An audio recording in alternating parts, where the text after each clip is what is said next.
feudalismo. Esencialmente es eso, toda la bolilla. Sobre sus distintas etapas. ¿Qué nos va a decir Fait?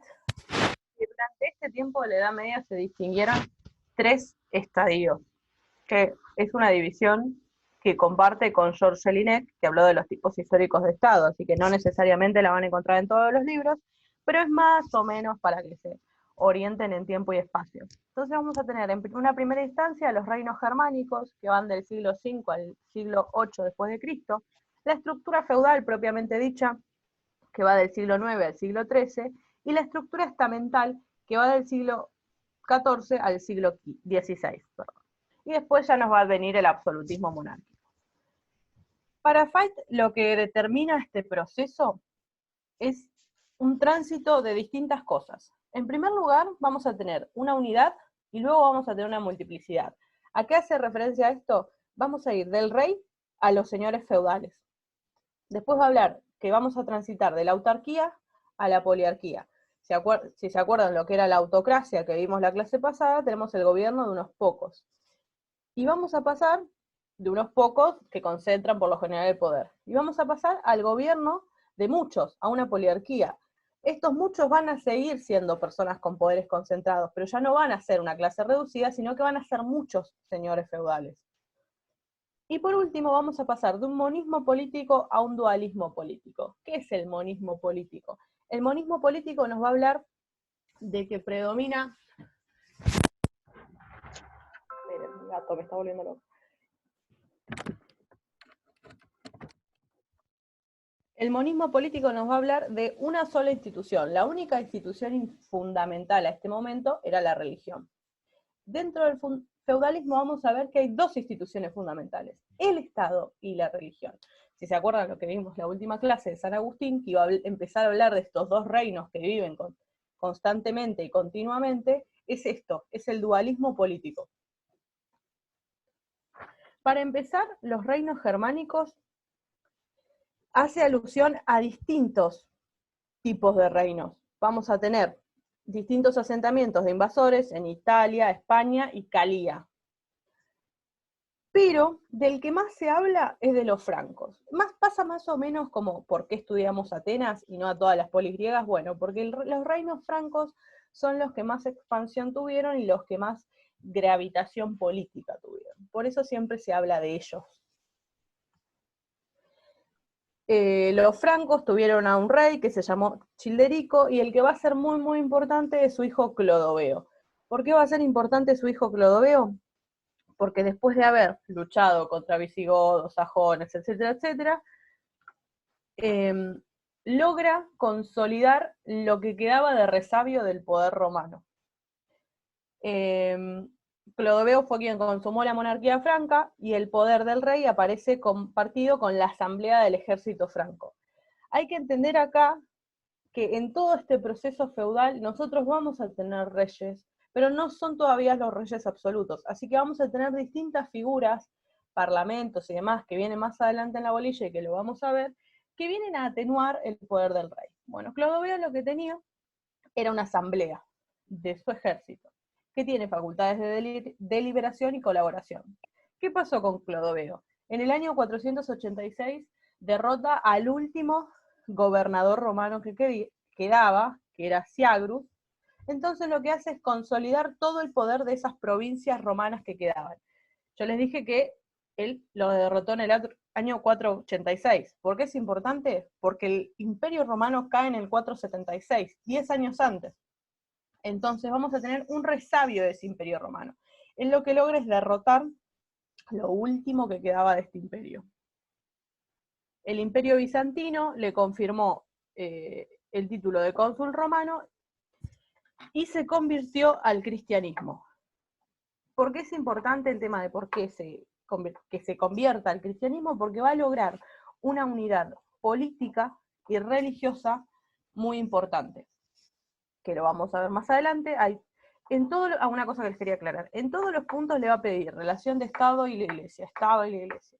Lo vamos a ver como todo junto, porque si tengo que hacer cada salvedad en cada puntito, nos volvemos locos. Así que vamos a ver cómo fue mutando esta relación del Estado con la Iglesia, Pero en este momento primigenio, esta unión entre los francos y la iglesia va a ser recíproca. A ver, ¿dónde lo tenía yo? Esta conversión implica una unidad religiosa como paso hacia la unidad política. Inaugura una relación de ayuda, patronato y alianza recíproca entre monarquía franca y la iglesia, que culminaría con el surgimiento del imperio y el papado auténtico sin subordinación temporal del emperador bizantino. Esto es lo que va a pasar después, pero bueno, tenemos esta primera alianza entre las dos instituciones fundamentales de la sociedad.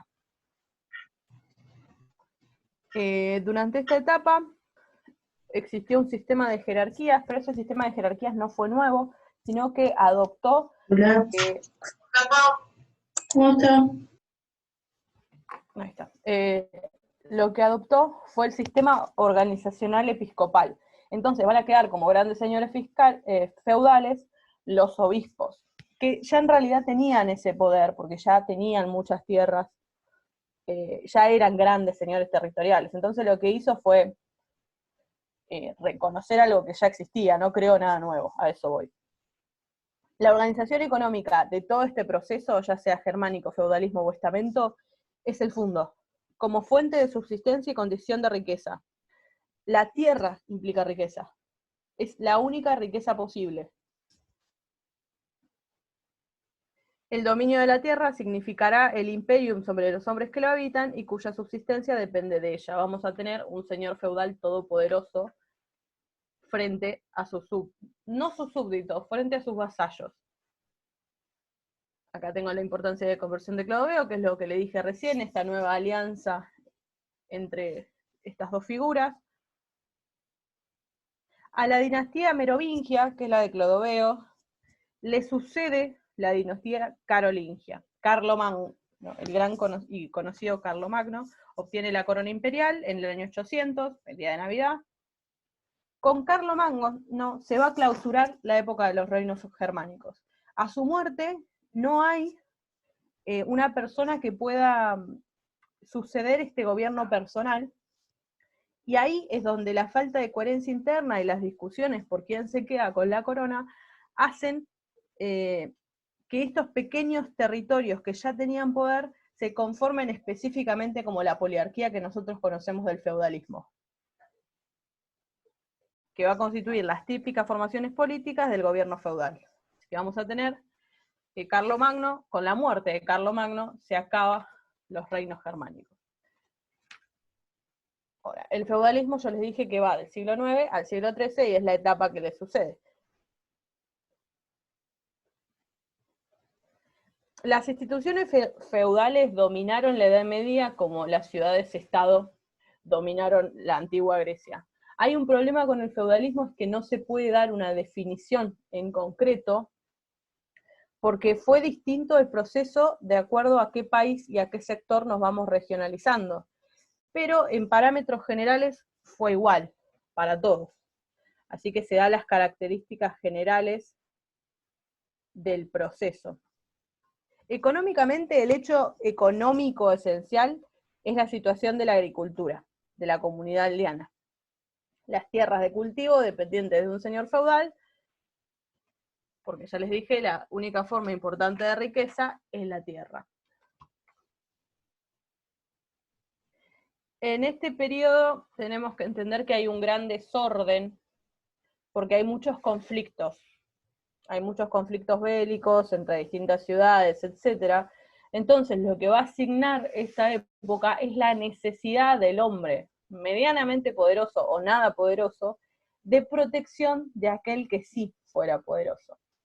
Entonces, vamos a tener que un hombre con poco poder o nulo poder va a prestar un servicio al señor a cambio de protección. Y le entrega en muchos casos la propiedad de su tierra. Acá hay dos situaciones. Vamos a tener señores feudales que ya eran dueños de la tierra y que no pueden trabajar la cantidad de tierras que tiene por sí mismo, entonces se lo va a dar un vasallo y este vasallo lo va a trabajar y le va a rendir cuentas. O bien vamos a tener la otra situación, que es la que va a consolidar más que nada el feudalismo, que personas que sí tenían la posesión de la tierra, pero que no tenían el poder suficiente para cuidarla por sí mismos. Entonces le va a dar en propiedad al señor feudal su tierra a cambio de protección. Este hombre se llama obviamente vasallo, y la relación de vasallaje hay que entender que en un sistema feudal típicamente perfecto, o sea, que tiene como todo, como ya les dije, el feudalismo fue distinto en cada región, entonces no todas van a ser tan estrictamente así, pero en parámetros generales, el único propietario sería el rey. Todos los demás somos vasallos. Entonces vamos a tener distintas relaciones de vasallajes. Vamos a tener el rey como único señor y su vasallo, por ejemplo, los varones, que le prestan un servicio militar. A su vez, estos varones van a ser señores de otros vasallos, sean libres o no, y así sucesivamente hasta llegar como el punto más bajo de esta cadena social, que son los siervos de la gleba, que son unas suertes de esclavos de la tierra. No son esclavos como nosotros lo vimos en la Edad Media, pero sí son, en comparación con los otros esclavos, en el sentido que ellos iban adheridos a la tierra. O sea, si yo te cedía una tierra a vos, iba con esos esclavos, con esos siervos de la gleba. Son una adhesión al territorio. Como ya les dije, el señor ofrecía protección, por lo general a través de un ejército privado.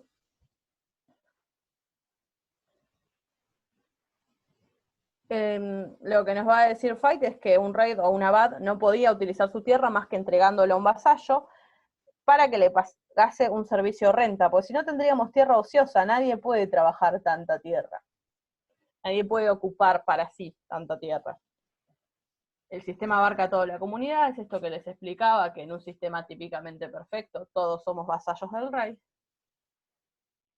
Lo importante también de este periodo es la administración de justicia. Vamos a tener una administración de justicia descentralizada del poder central, y cada señor va a poder administrar justicia en su baronía. Y va a tener, lo importante de esto es una inmunidad frente a la función real. O sea, el rey no le va a poder decir está bien o está mal la sanción que tuviste con tu vasallo. Es absolutamente independiente. Entonces vamos a tener que el feudalismo afecta de modo muy importante a las tres grandes instituciones. Primero, el ejército.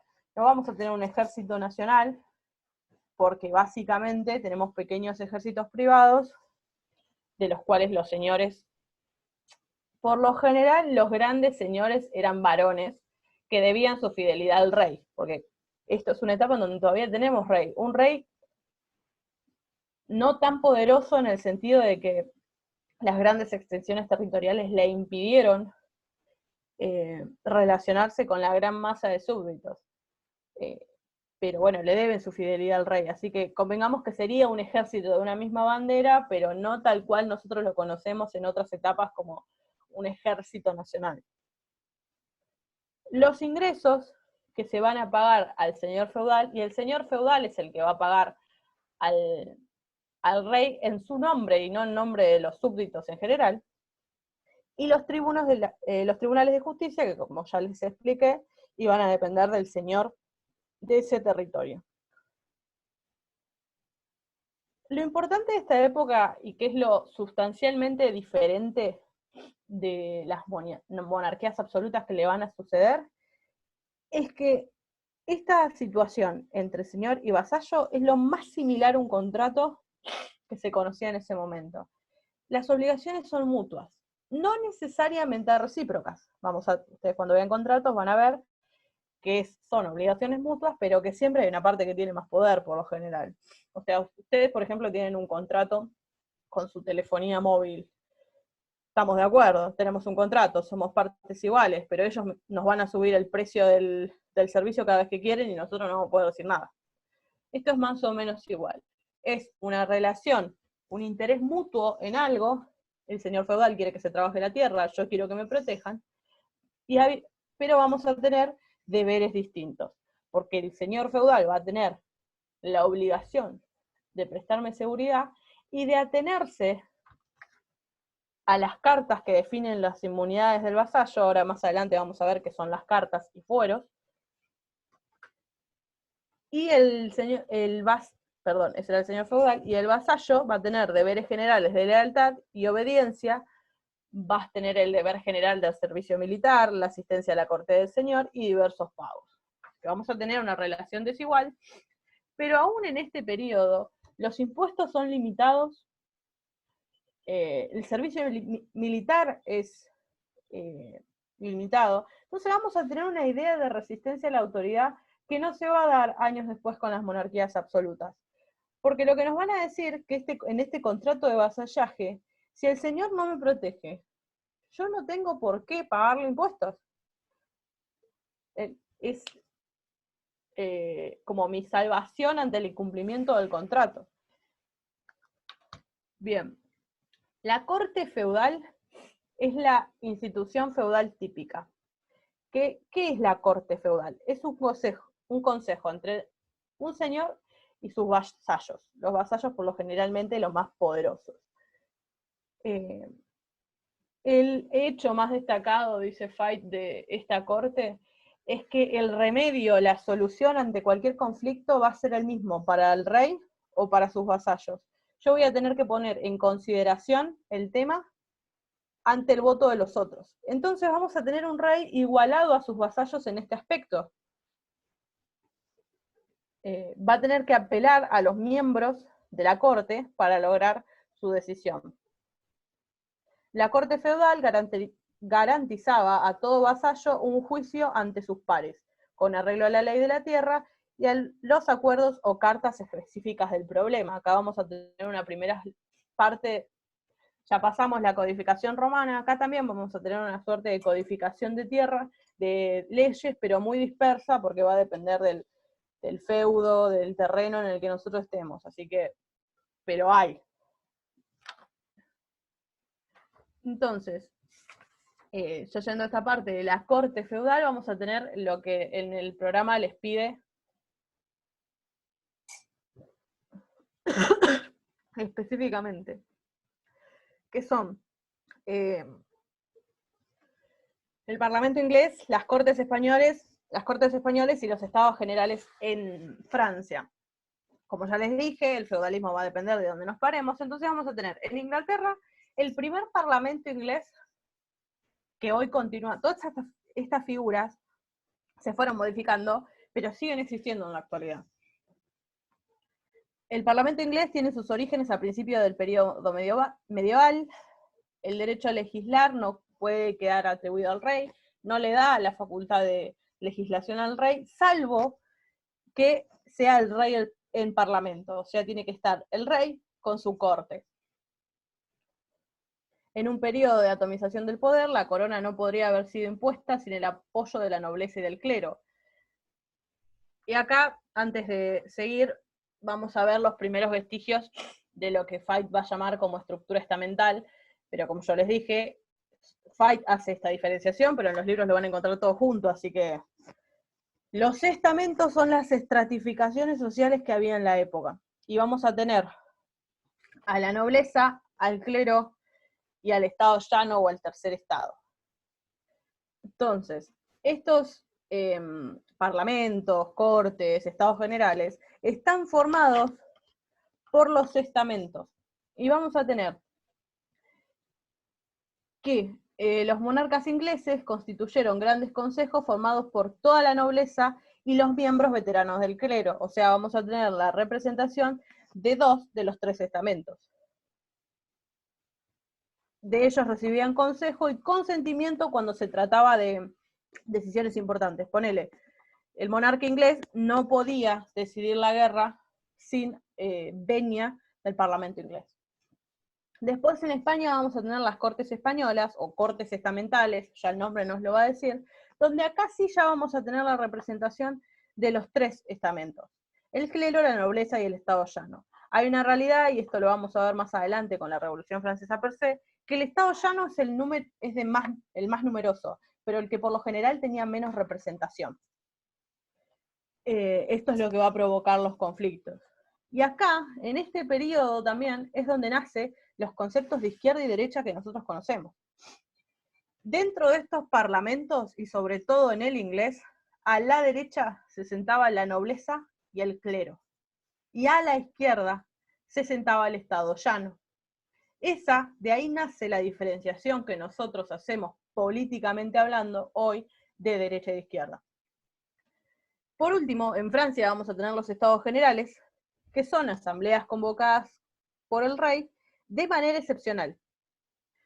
Vamos a ver que en España y en Inglaterra tenían una constitución más estable, acá va a ser una cuestión más excepcional, pero también van a acudir representantes de los tres estamentos. Clero, para ellos conocido como primer estado, nobleza, segundo estado, y ellos le llaman tercer estado a los representantes de las ciudades que disponían de consistorio. Consistorio era una suerte de tribuno de la plebe de Francia, con ciertas, bueno, ellos establecían qué ciudad llegaba y qué ciudad no llegaba a tener eso, o sea, qué parte del estado llano podía y cuál no.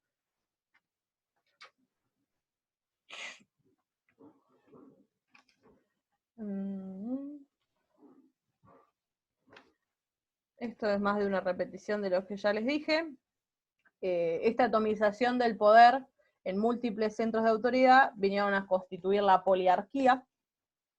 Cada señor gobernaba a los hombres que había en su feudo y su autoridad comprendía el poder público como el privado. Feudo viene de la palabra recompensa y de la palabra posesión, así que sería el beneficio o recompensa recibido por el vasallo a cambio de la fidelidad debida al señor. Esa sería la definición etimológica de feudo. Hay que entender que en este periodo el poder real, o sea, el del rey, queda nominalmente intacto, sigue existiendo. Los señores feudales siguieron obedeciendo al rey, aunque éste se convirtió en un señor feudal más. O sea que tenemos un rey con un poder real bastante extendido, pero que no puede ejercer gobierno alguno sobre sus dominios señoriales, por una cuestión lógica de dimensiones. Y por último, están los estamentos, que como ya les dije, muchos lo tratan junto con el feudalismo. Pero bueno, Fait nos va a decir que está desde el siglo XIV al siglo XVI. La estructura estamental, como forma de organización política, se caracterizó por el gradual predominio del poder real y la consiguiente decadencia del poder feudal. Acá ya vamos a entrar al proceso de decaimiento del feudalismo en esta etapa. Vamos a tener ciudades o esbozos de ciudades, todavía no son ciudades, que van a bregar por su libertad a través de sus estamentos. Entonces vamos a tener que este aumento de libertades va a llevar a una monarquía absoluta. Parece medio contradictorio decir, bueno, queremos más libertad, pero terminamos diciéndole que sí a un monarca absoluto. Pero bueno, es lo que pasó en la historia. Se va a empezar a transformar la economía natural de un feudo en una comercial y dineraria. Y una superioridad, por así decirlo, de la ciudad sobre el campo. La sociedad estamental está formada de forma piramidal. Vamos a tener en la base el estado llano, después el clero, y en la superioridad de la nobleza, y en la punta de la nobleza obviamente vamos a tener al rey, es el señor noble por excelencia.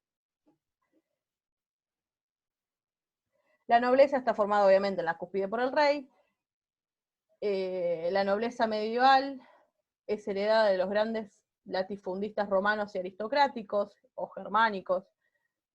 Va a aparecer una alta y una baja nobleza. Y obviamente esta clase adinerada, la clase adinerada en cualquier sociedad se va a ir acomodando de acuerdo a los tiempos, va a ser la que dentro de no tantos años se va a emparentar con la burguesía, que va a ser una nueva clase social, pero que va a venir en el decaimiento propio del feudalismo. El clero es una institución plenamente feudalizada. Los órdenes religiosos son terratenientes, o sea, los obispos y demás son señores feudales per se. Hay que entender que también el clero tiene su propia legislación, no paga impuestos, o sea, tiene un montón de beneficios el clero que hacen que tenga este poderío. Y por último, el estado llano, que es el más difícil de definir porque es el más complejo. El estado llano son todos los que no son nobles y no son parte del clero. O sea, entonces vamos a tener acá siervos de la gleba, vamos a tener artesanos, vamos a tener los primeros esbozos de comerciantes, vamos a tener un montón de situaciones distintas entre sí, pero que van a conformar el mismo estamento. La cuestión que la bolilla le pide como artesanos y campesinos, ¿cómo era? Artesanos y algo era.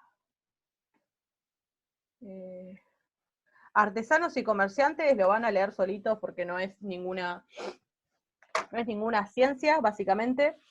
Nos va a hablar de las primeras conformaciones, los primeros sindicatos que existen, las primeras agrupaciones de comerciantes y artesanos en ligas. Yo no le pondría mucho acento a eso porque lo van a volver a ver en laboral o como sea que se llama en su carrera, porque es la conformación, la primera división del trabajo propiamente dicha como trabajo entendido en la modernidad. Pero no tiene una complicación extra. Por último, las cartas o fueros son documentos en que los reyes, señores, avales, reconocen o otorgan distintos derechos a personas determinadas o a una ciudad. Podría ser que beneficiara a más de una persona. Las cartas o fueros funcionan como limitaciones al poder del rey durante el feudalismo. El rey no puede pasar por encima de estas cartas o fueros. Los ejemplos más comunes son la Carta Magna Inglesa de 1215, que es del rey Juan Sin Tierra, miren el nombre, Juan Sin Tierra, un montón. Pero anteriormente hubo Fueros de León, Fuero de Sepúlveda, la Carta Magna Leonesa, hay un montón de ejemplos. Pero son ejemplos más que algo para que tengan que saber propiamente dicho. Y por último vamos a hablar de el Estado y la Iglesia. En esta parte van a tener que prestar atención porque es medio enquilombada.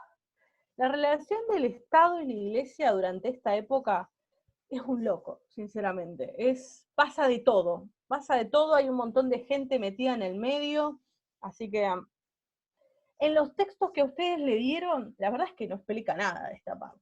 Habla más de la reforma protestante, y en Fight tampoco está. Así que yo lo que hice, esta parte la preparé del libro Historia de las Ideas Políticas de Vidar Campos. Y el link se lo pasé a Sofía Maidana, una de las chicas del CED, así que se lo piden a ella, y ahí lo van a poder leer bien si tienen ganas. Bueno, si tienen ganas no lo van a tener que leer bien, porque con lo que yo les voy a decir no lo van a entender. Lo van a tener que leer un par de veces. Ahí está bien explicada la historia del Estado con la Iglesia. Y un montón de los temas de esta bolilla están en ese libro. Así que si ya lo tienen, lo leen de ahí, y si no, le pasé el link a esta chica del set para que se los pueda pasar. Bien. Vamos a tener que al comienzo de la Edad Media, la Iglesia ya está en condiciones de evangelizar a los pueblos no cristianos e ir extendiendo paulatinamente su experiencia en toda la cultura europea. Como ya les dije, los obispos eran grandes señores feudales. Entonces, el poder que tiene la Iglesia en esta época es altísimo. Esa posición se refuerza con un factor externo, la conversión de los francos. Los francos eran estos que vimos en los reinos germánicos, de Clodoveo y bla, bla, bla. Eran uno de los gobiernos más extendidos y más fuertes de la época.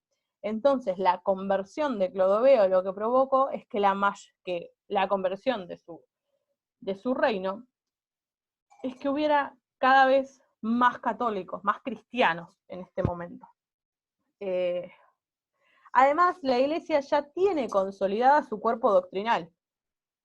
Ya tiene una doctrina propia. Vamos a tener primero los 12 apóstoles, y después vamos a tener lo que vimos en la clase pasada de la patrística y de San Agustín.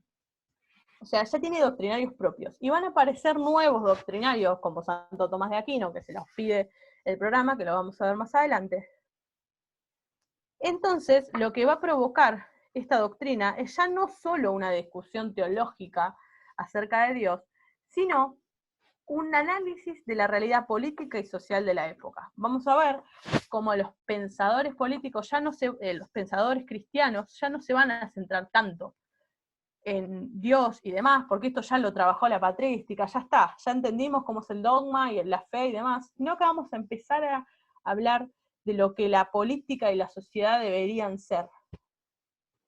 Entonces, si hacemos una línea temporal de las relaciones entre el Estado y la Iglesia, vamos a tener en una etapa inicial una Iglesia que nos dice que hay dos poderes, el poder terrenal y el poder temporal, pero ninguno está subordinado a ninguno.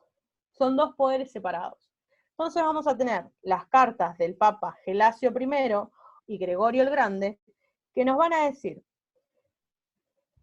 que después de Cristo ningún rey puede tomar el mando de pontífice, porque ya entendimos que dad a Dios lo que es de Dios y al César lo que es del César. Tenemos dos reinos. Y nos va a hablar de estas ambas jurisdicciones, y van a hacer la teoría de las dos espadas, que lo van a ver a lo largo de la teoría política de acá en adelante. Aunque no se dice tajantemente, existe una idea de supremacía de lo eterno a lo temporal. No le va a decir el Papa al rey que es menos que él, pero más o menos se entiende que lo eclesiástico es supremo porque su fin es supremo. En esta etapa lo que nos va a decir la Iglesia es que los reyes son un brazo de la Iglesia para ayudar a cumplir su función evangélica. O sea, en forma linda nos están diciendo, no somos iguales, pero te queremos y te necesitamos. O sea, todavía no hay un ataque al Estado per se.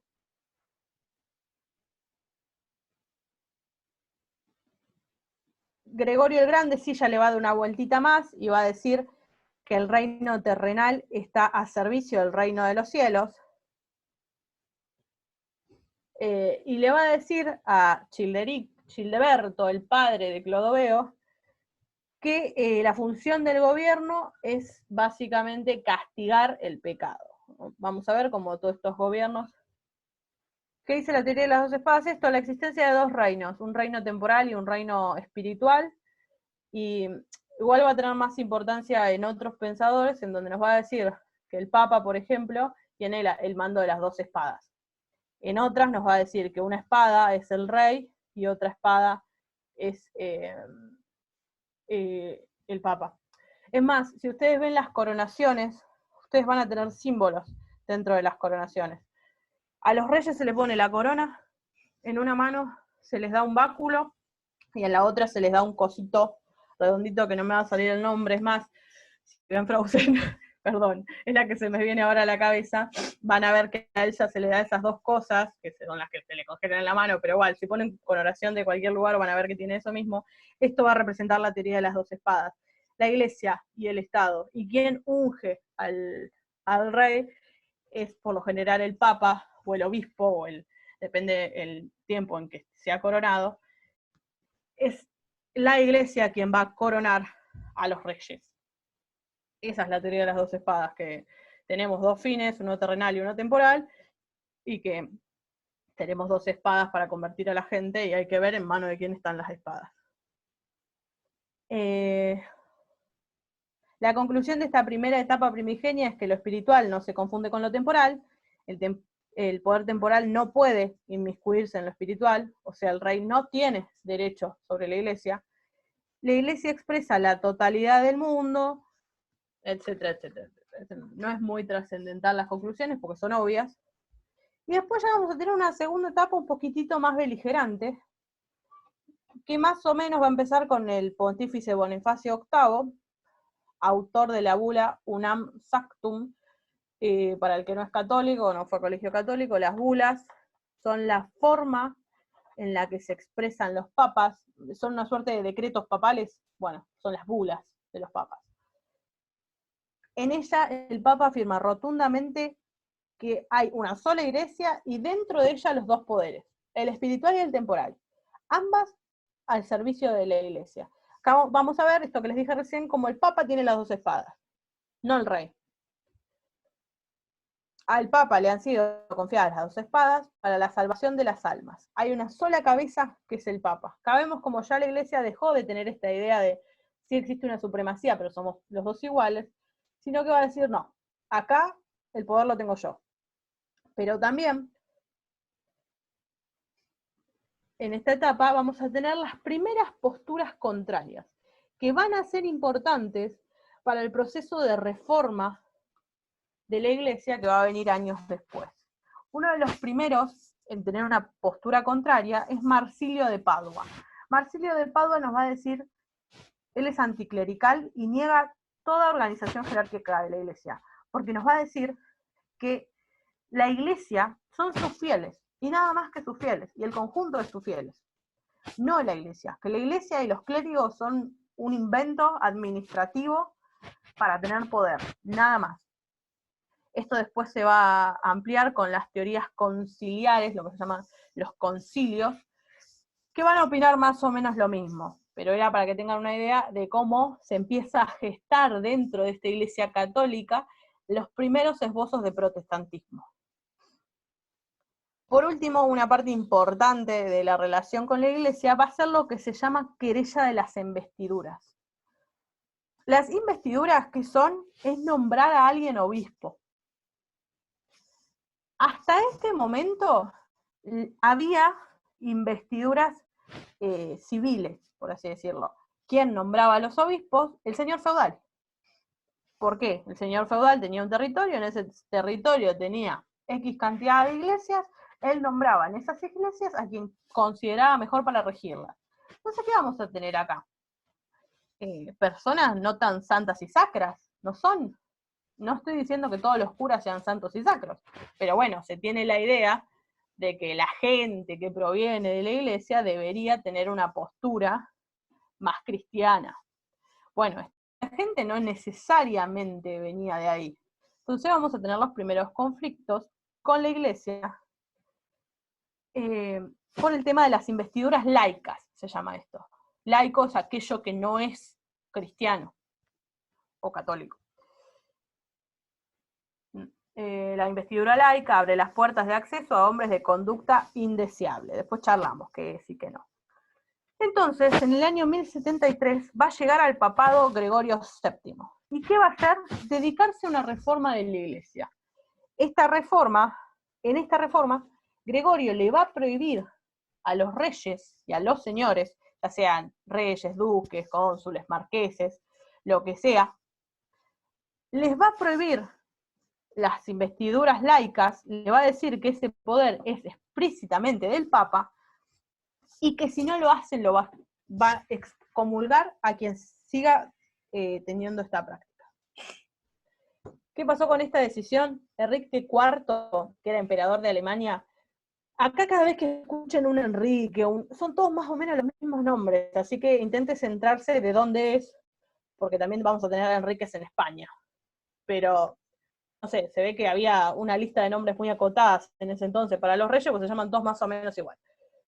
Enrique IV, que es emperador de Alemania, se enojó por esta situación. Ante la posibilidad de perder autoridad sobre parte de Alemania, Enrique va a seguir nombrando a los obispos. Y le exige al Papa que por esta reforma deje su cargo. ¿Por qué es tan importante la investidura? Por lo general, la investidura venía con una cantidad de terrenos, o sea, cuando vos te designaban obispos, te designaban una gran cantidad de terrenos a tu cargo. Entonces, para el señor feudal, tener a alguien de su confianza administrando esos terrenos era fundamental. ¿Qué va a hacer Gregorio? El Papa lo va a excomulgar. Entonces, yo te dije que te iba a excomulgar, te excomulgo. ¿Qué va a pasar con esto? Muchos nobles que estaban en los territorios de Enrique IV van a considerar esto como que su juramento de lealtad, este juramento que yo tengo por el contrato de vasallaje, por esta excomulgación está roto. Y se van a rebelar contra Enrique IV. En el año 1078, Enrique tuvo que emprender un retiro humillante y suplica la absolución del Papa.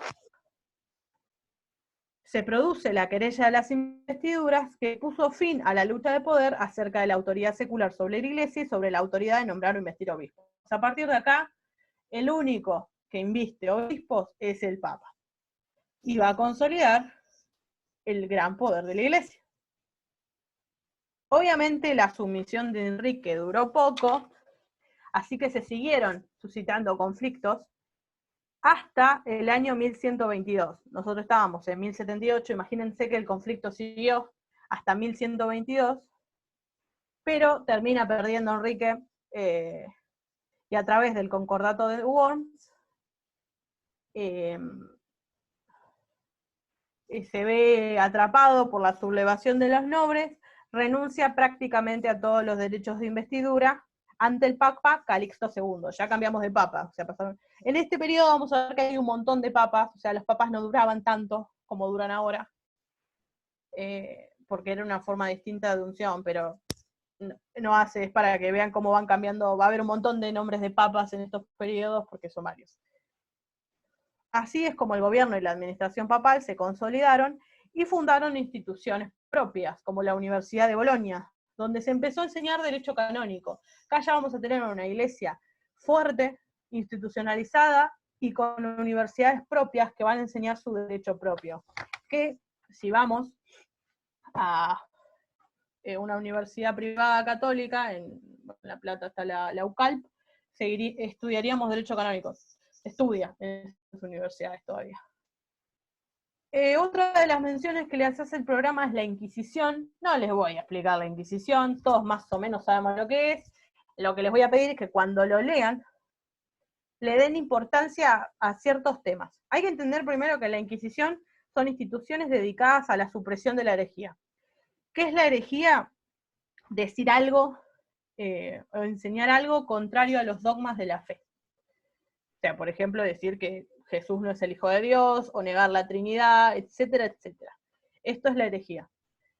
Se funda en 1184 y se va expandiendo en los distintos países. Y va a tener distintas formas, sea en Inglaterra, en Francia, en España, pero más o menos las formas generales son las harto conocidas por todos, por películas y demás.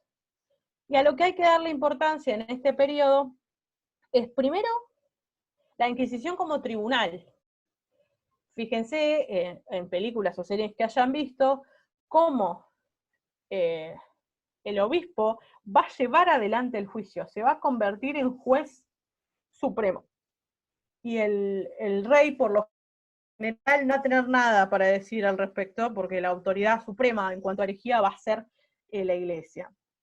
El tipo de prueba que se usa, van a ver que se puede usar torturas, demás, y que la palabra de alguien sirve contra otro. El gran ejemplo son las brujas de Salem. ¿Cómo quemaron a tantas mujeres en ese entonces?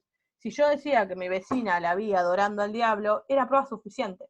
La prueba testimonial era prueba suficiente. Años después se va a entender que esto no puede ser así.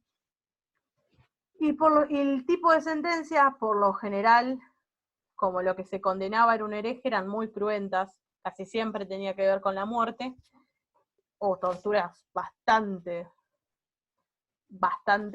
heavy, por así decirlo, era un periodo bastante negro de la historia, pero más que eso de la Inquisición, es más para que vean que en este periodo, además, tenemos instituciones dedicadas a sancionar la herejía. Esa es la importancia de la Iglesia, que además tenemos instituciones que castigan físicamente estas herejías. Por último, antes de hablar de la caducidad del feudalismo, vamos a hablar de Santo Tomás de Aquino. Tienen que desconectar el mouse que no me lo está reconociendo. Ahí está. Santo Tomás de Aquino, o Tomás de Aquino, que después va a ser declarado santo, vive entre 1222 y 1274, y nos va a hablar de que el fin de la ciudad terrestre es el bien común, que no es un fin último, sino un fin temporal. Él nos va a hablar de fines temporales y fines últimos. El fin último es siempre la razón divina, es lo que Dios quiere. ¿Y qué nos va a decir? Que esta ciudad terrestre, como no tiene un fin eterno, se va a subordinar a un orden más elevado y valioso, que es el sobrenatural o espiritual. Entonces vamos a tener dos ciudades, exactamente igual como teníamos en San Agustín, pero una va a estar subordinada a la otra. La ciudad terrestre va a estar subordinada a esta ciudad espiritual, o no lo pongan en términos de ciudad si no quieren, sino en términos de división nada más. Guiar este fin espiritual va a ser el objetivo del gobernante divino, la Iglesia.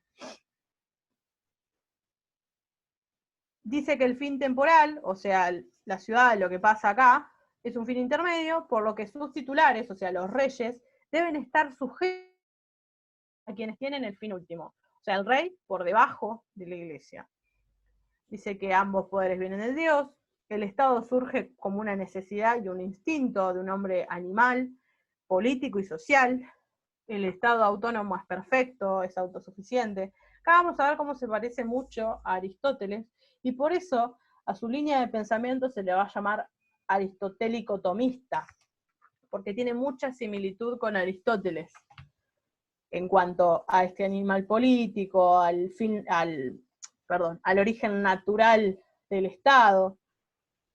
Las leyes nos va a decir que son necesarias y justas, pero que para modificarlos es necesario que sea absolutamente indispensable. La ley por la ley no. Tiene que ser un fin específico que beneficie a la mayoría. Dice que el pueblo puede elegir a sus gobernantes. Y una de las cosas más importantes de Santo Tomás de Aquino, que va a ser el primero que nos va a hablar del derecho de resistencia. Hasta este momento, como veíamos en San Agustín, Dios lo quiso así, esta es la razón divina, yo no puedo hacer nada. Acá vamos a tener el primero que nos dice que tenemos derecho a derrocar a un gobernante que carece de legitimidad o es injusto.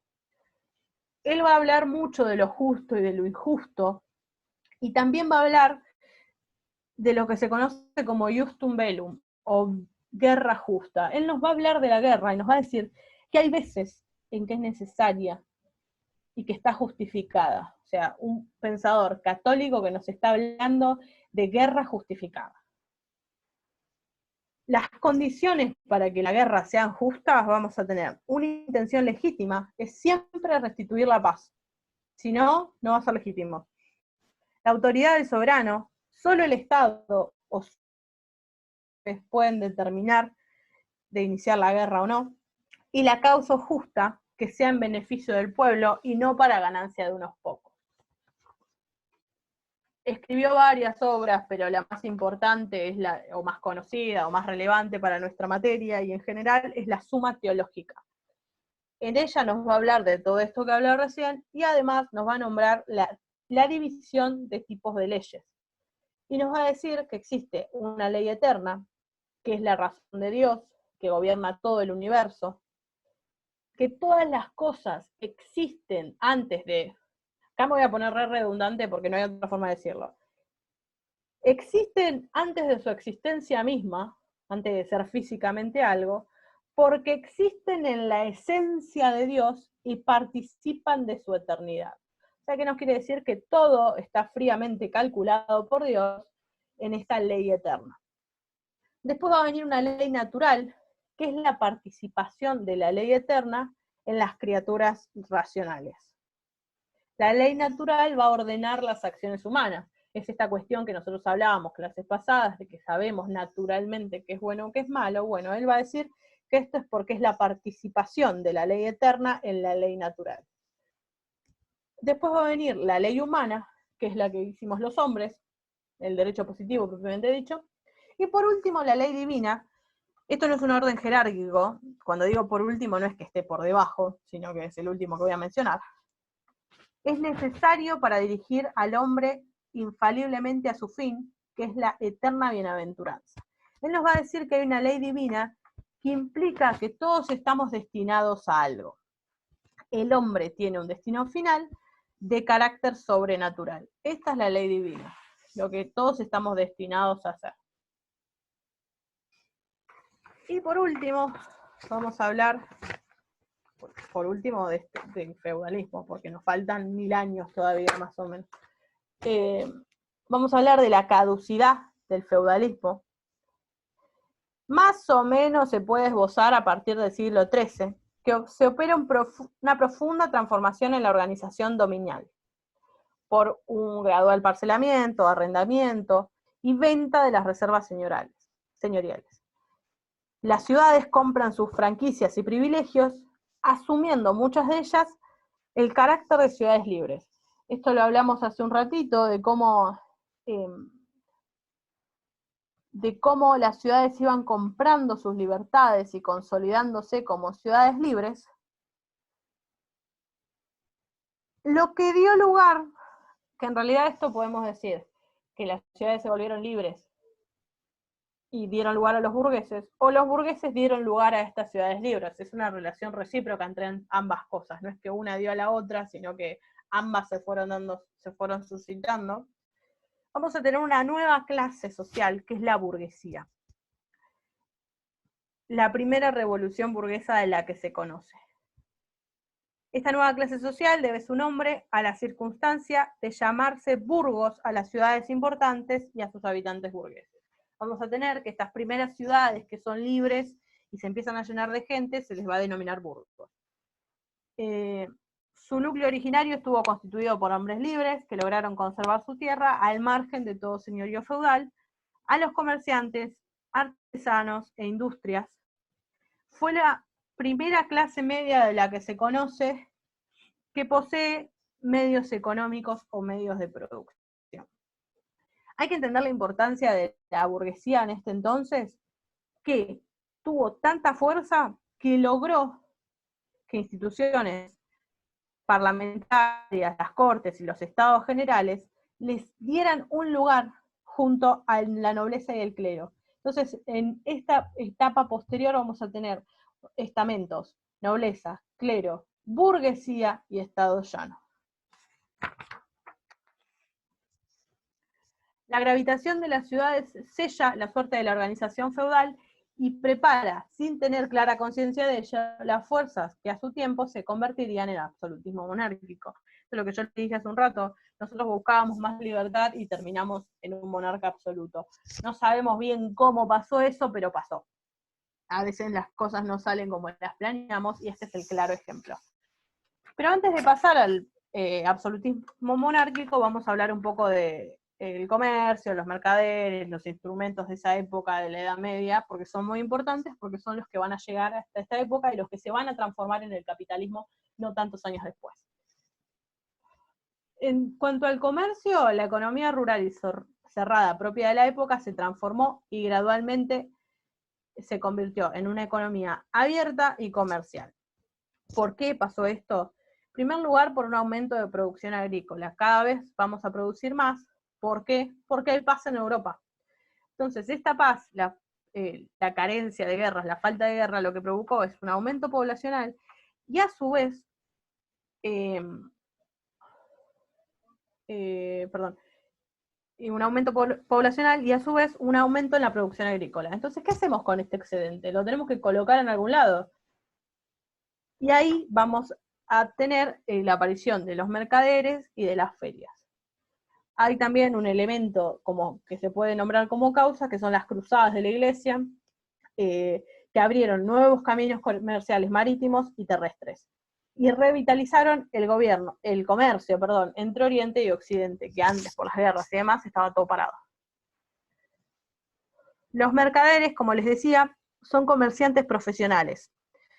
En un principio vamos a ver que vendían pocos productos, sal, cerveza, miel, pero fueron aprovisionándose más y vemos en un proceso como de golpe también usan caballos ya para transportar sus productos. Antes lo hacían a pie, ahora lo hacen a caballo. Y después va a ser tanta la comercialización de distintos productos, alimento, vestido, viviendas, son como los más importantes de este entonces, que se van a tener que asentar y volverse sedentarios en ferias.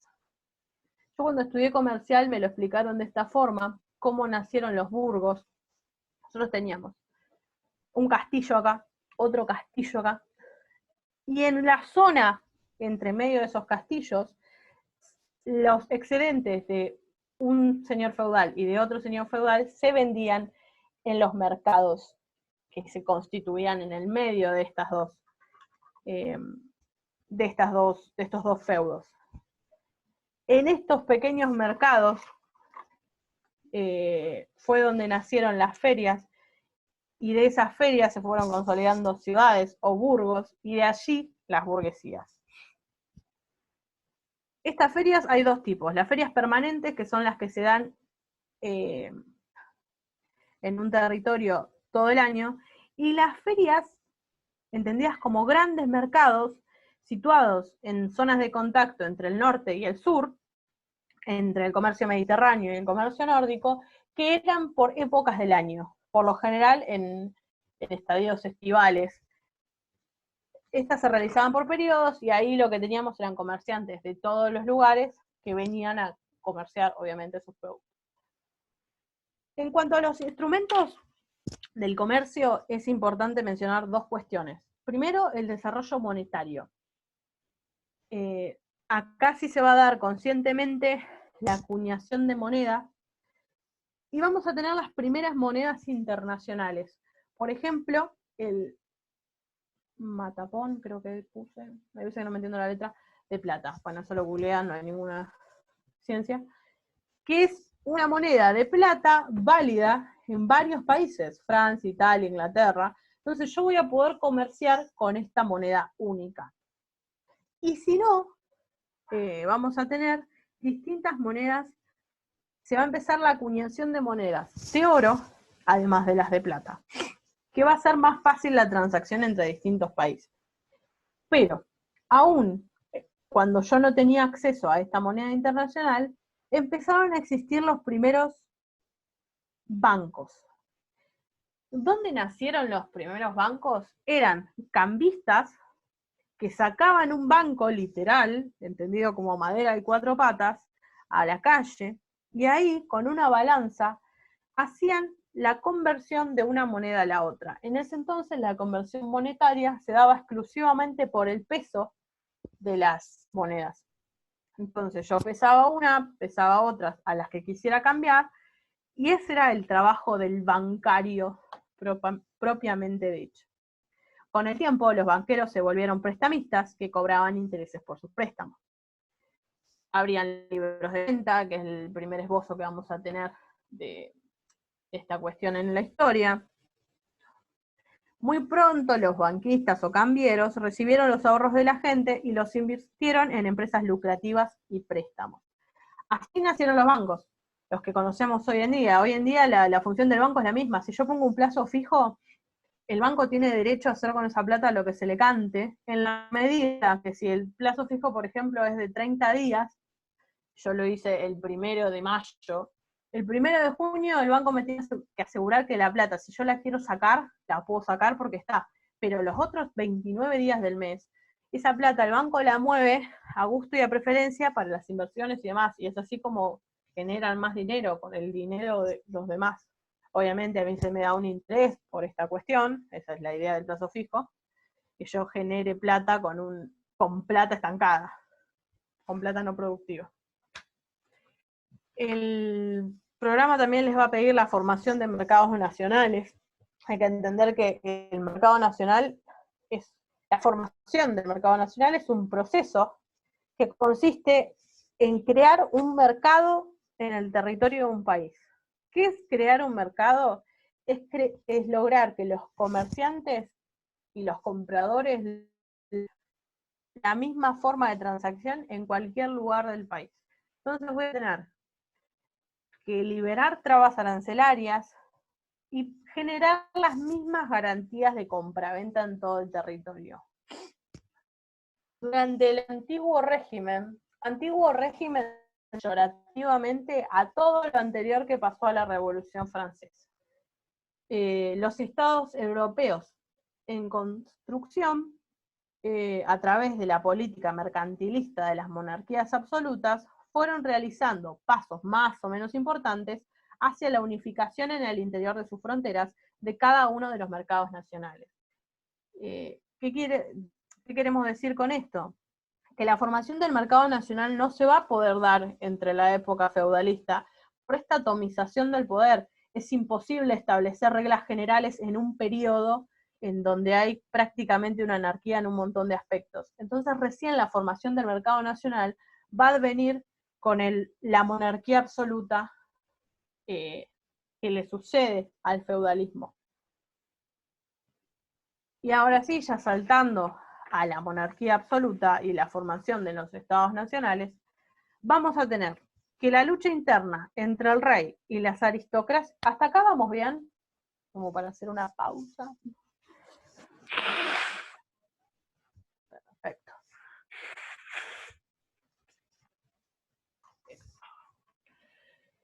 La lucha interna entre el rey y la aristocracia feudal termina en un triunfo de la monarquía. Como todos sabemos, los señores feudales se convierten retrovierten a nobles, que obviamente van a apoyar al monarca. O sea, no es que van a perder su poder los señores feudales, lo único que van a perder sí es el poder real, propiamente dicho, no el poder sobre la tierra, sino el poder de tomar decisiones sobre sus súbditos.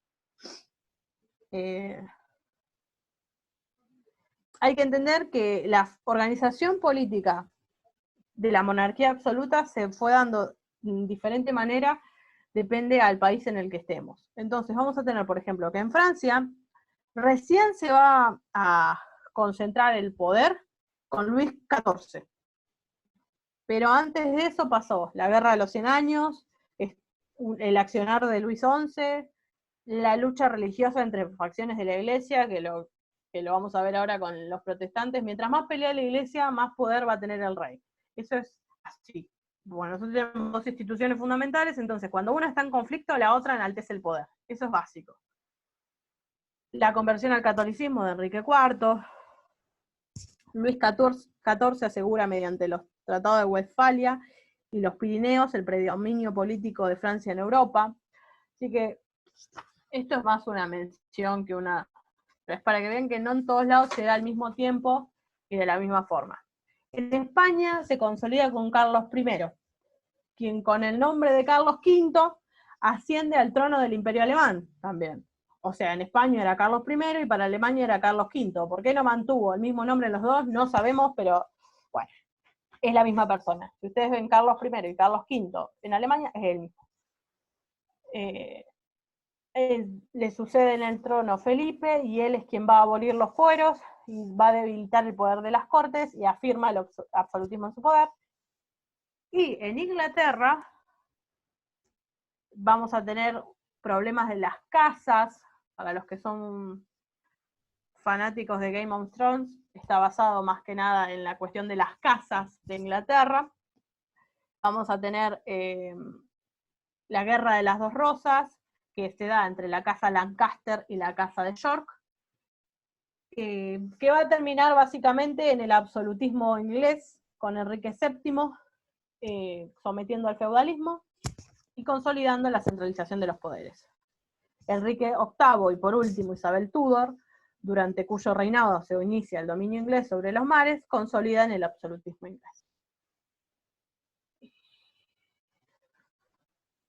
Que puse acá, porque puse algo como importante.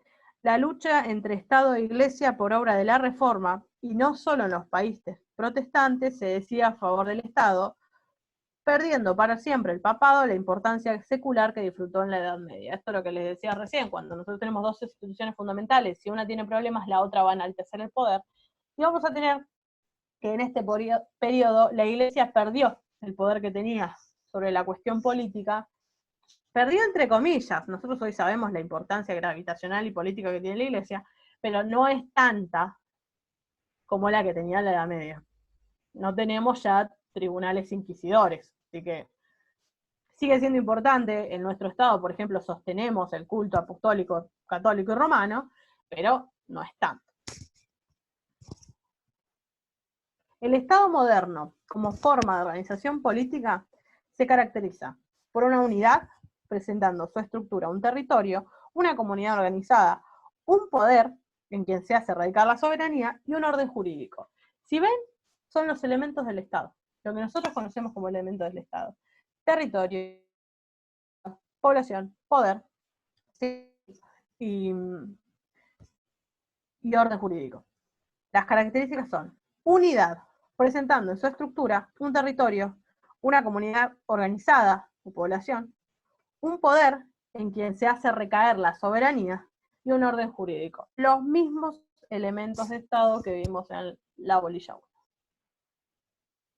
Como características vamos a tener que tenemos creación de ejércitos permanentes, creación de una burocracia necesaria para la administración, una planificación de la administración financiera, que es para sostener estas dos primeras, el ejército y la organización burocrática. Vamos a necesitar plata, entonces necesitamos una organización.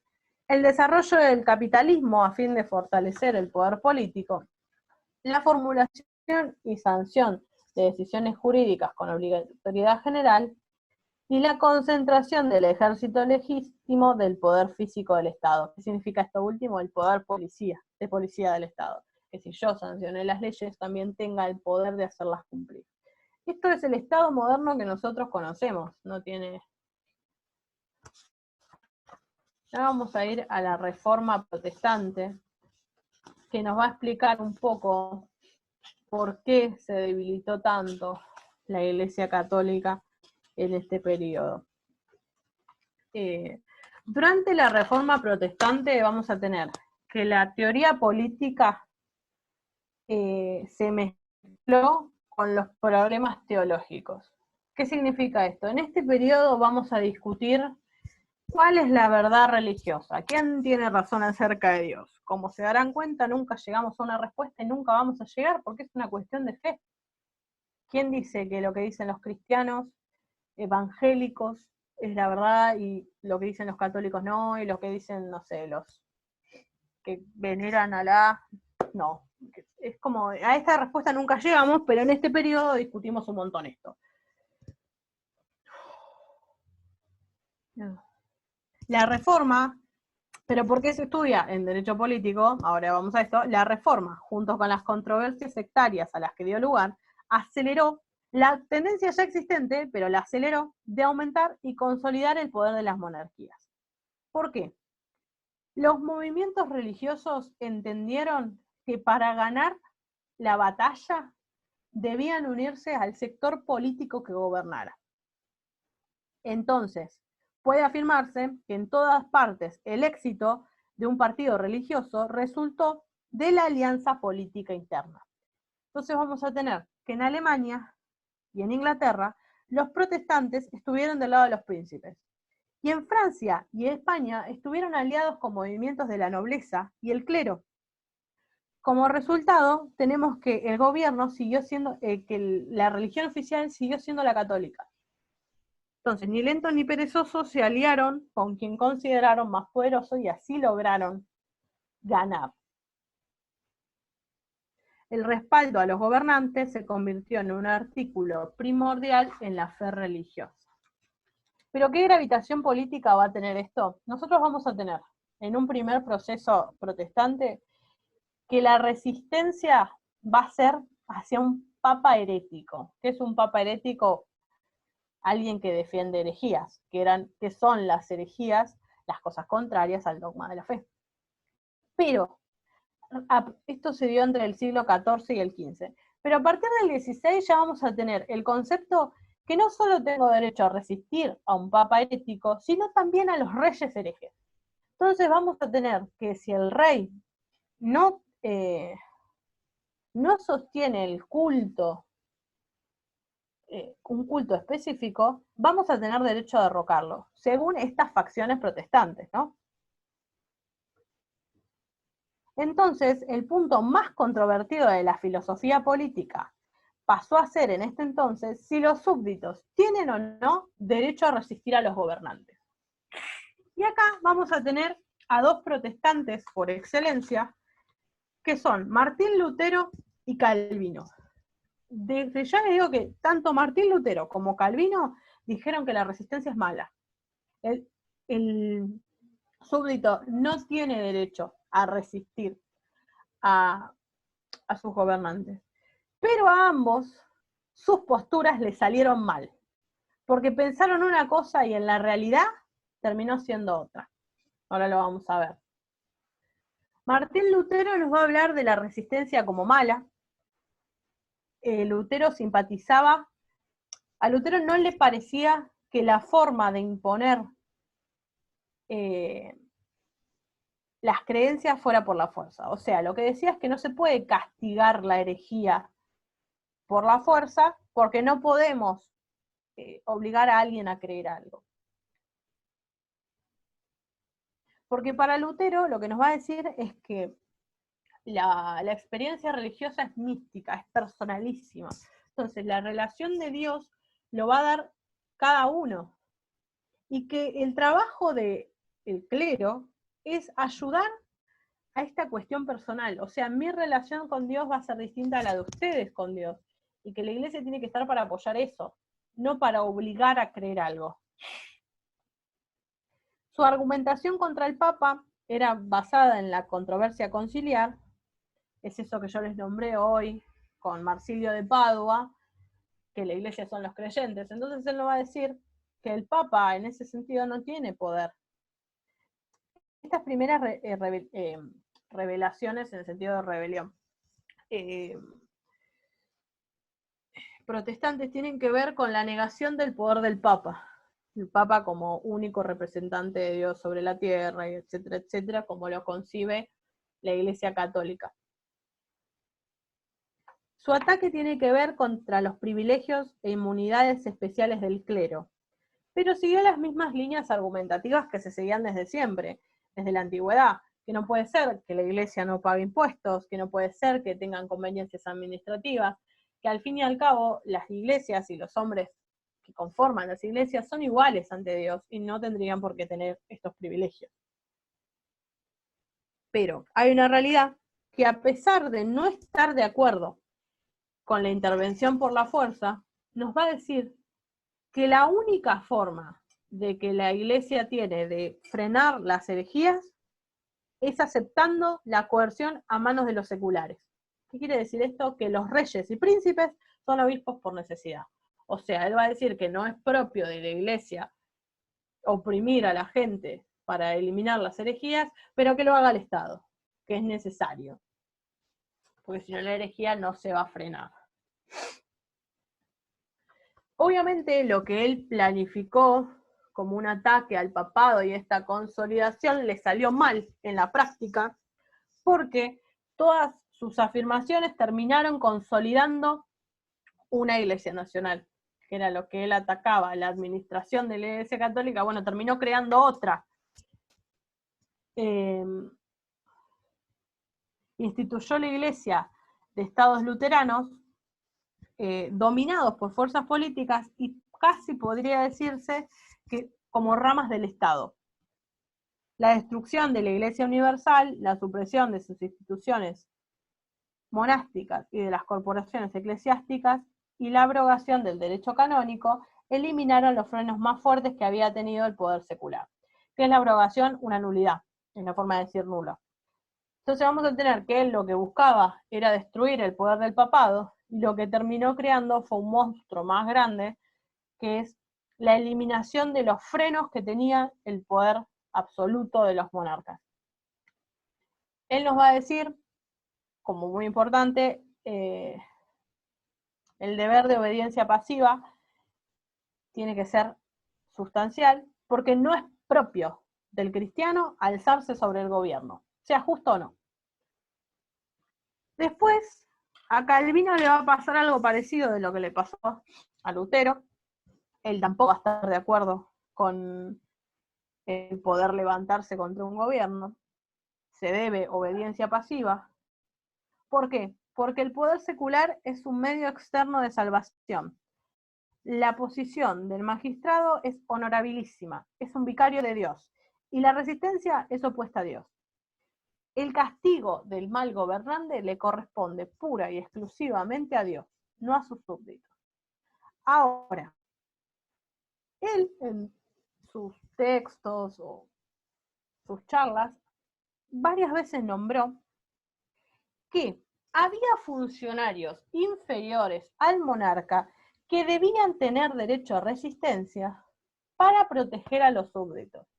¿De quién hablaba específicamente? De los tribunos de la plebe romanos. De esto hablaba él.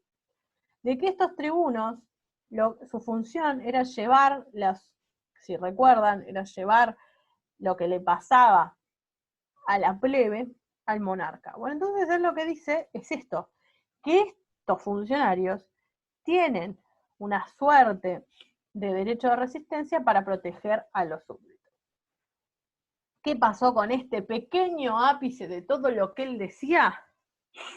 Sus seguidores calvinistas en Holanda, Escocia y Norteamérica lo agrandaron muchísimo y fue lo que justificó que las iglesias calvinistas se extendieran en Europa a través de la justificación de la resistencia. O sea, todo lo contrario a lo que opinaba Calvino.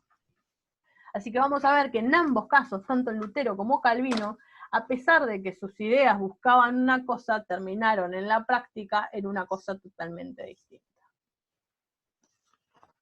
Por último, vamos a tener entre aquellos que propiciaron reformas a Enrique VIII.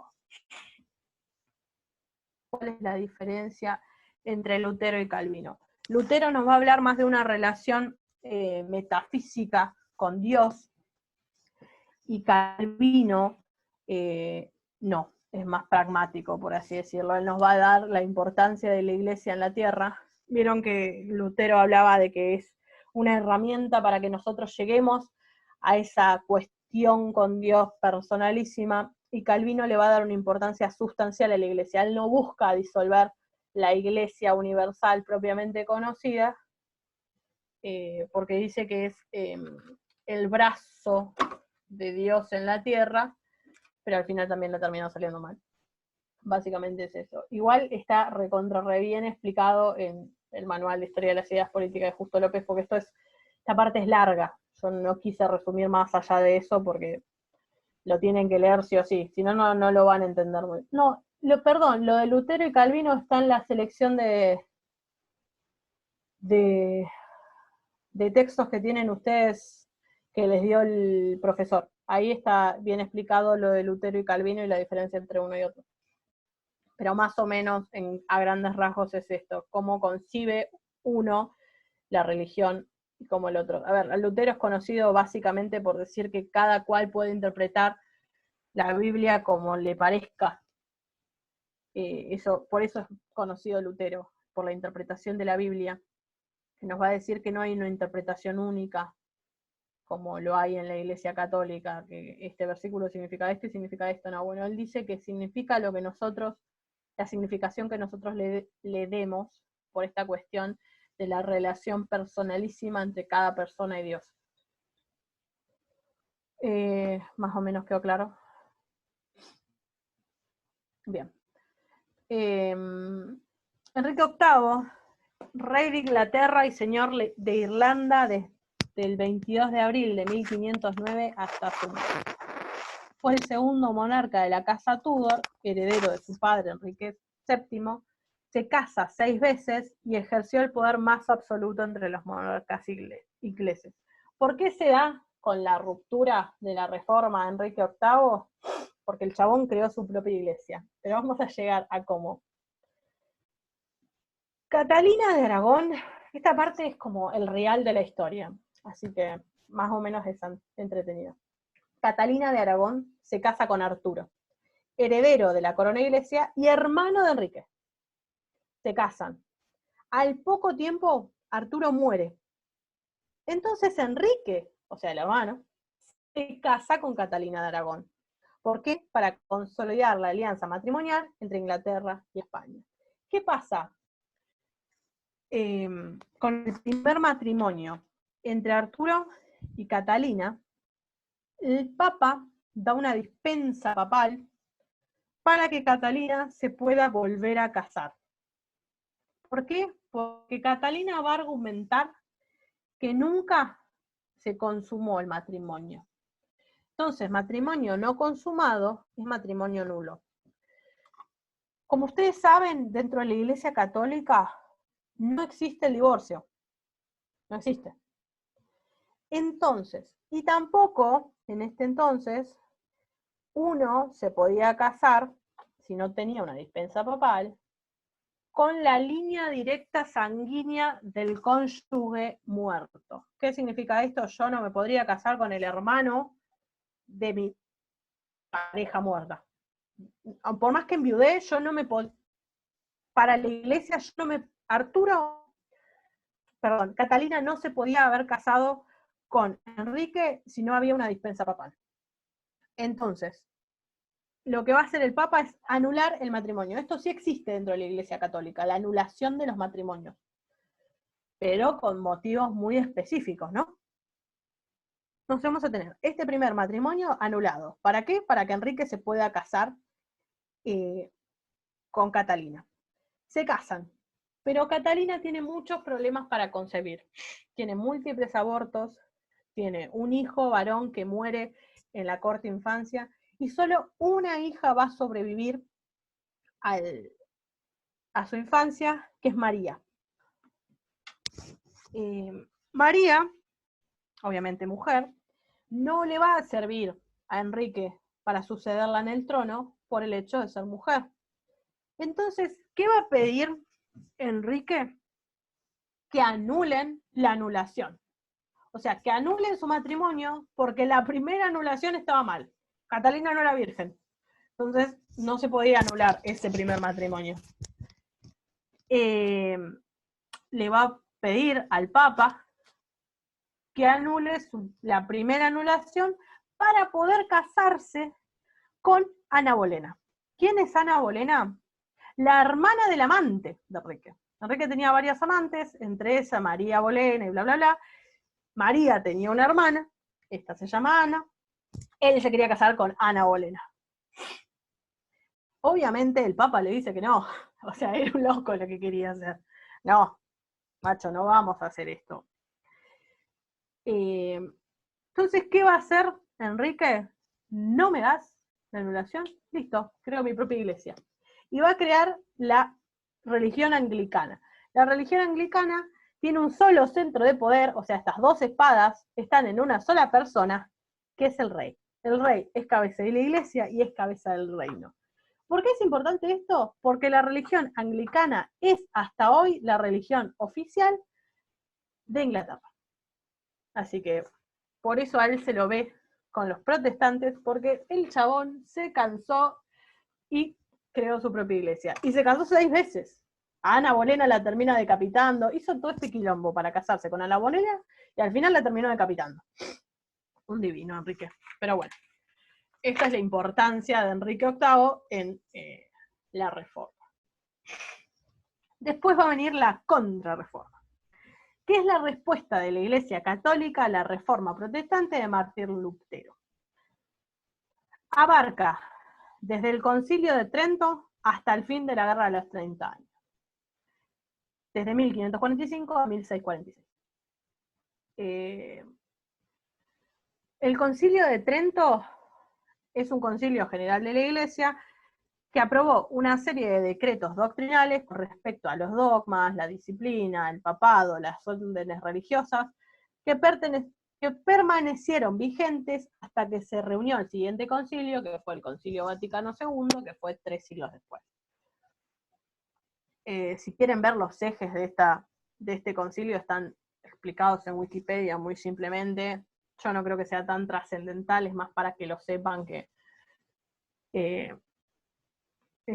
lo sepan en general que para que lo sepan puntual, porque es algo muy estrictamente religioso, no creo que sea tan trascendental. Hay que entender que los luteranos y los calvinistas, dos religiones distintas, se unieron en la Liga o Unión Evangélica, hasta que en 1618 estalló la Guerra de los 30 años, concluida con los tratados de Westfalia, que consagró definitivamente la ruptura del cristianismo. Se intentó por todos los medios durante un proceso muy largo que la Iglesia volviera a ser una, pero no se logró, y hoy tenemos las divisiones eclesiásticas que tenemos. Porque el luteranismo sigue, el calvinismo sigue, el evangelismo sigue, dentro del evangelismo hay un montón de ramas, el catolicismo tiene otras ramas, así que la Iglesia Universal dejó de existir durante este periodo. Y por último, vamos a ver los distintos pensadores que les pide el programa. Vamos a tener dos tipos, estos son todos pensadores absolutistas, eso estamos de acuerdo, la gran mayoría, después vamos a tener los anti-absolutistas también. Pero dentro de los pensadores absolutistas vamos a tener una división. Los pensadores paganos y los pensadores cristianos. Dentro de los pensadores paganos, son aquellos que eliminan toda consideración religiosa, vamos a tener a Maquiavelo y a Hobbes. Y dentro del absolutismo cristiano, vamos a tener a Jacobo I y a Bodin. Bien, vamos a empezar con los paganos, con Maquiavelo. Es el escritor del Príncipe. Vive entre 1469 y 1527, para que más o menos se organicen. Su principal obra es El Príncipe, que está dedicado a uno de los Médicis. Los Médicis eran un grupo muy poderoso en la época en que nació, en la que vivió Maquiavelo. Los príncipes, se me fue la palabra, la familia de los Médicis. Él en El Príncipe lo que va a explicarle al príncipe es cómo llegar al poder y cómo mantener el poder. Y qué es lo que debe hacer un príncipe durante su principado. Hay que entender que para este entonces, la Edad Media, para la edad en la que vive Maquiavelo, la Edad Media ya había terminado, la modernidad irrumpe con el Renacimiento en Italia, y esta Italia está dividida en múltiples y pequeños estados. Hay que entender que Maquiavelo es uno de los primeros que ve con gran añoranza este gran imperio romano, que anterior a él. Entonces, lo que va a buscar es que el príncipe logre esa unidad perdida durante la Edad Media. Maquiavelo va a formar parte diplomática del gobierno florentino, que es de Florencia es donde nació, o sea, va a formar parte de la política.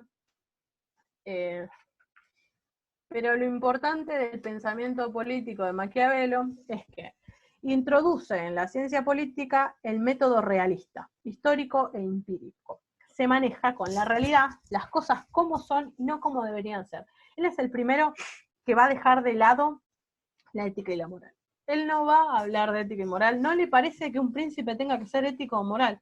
Un príncipe tiene que ser pragmático, tiene que hacer lo que debe hacer, no lo que todos pensamos que debería hacer. Hay una gran generalización que se habla de él, que dice que el fin justifica los medios. En realidad es una generalización mal hecha. Él nunca dijo eso.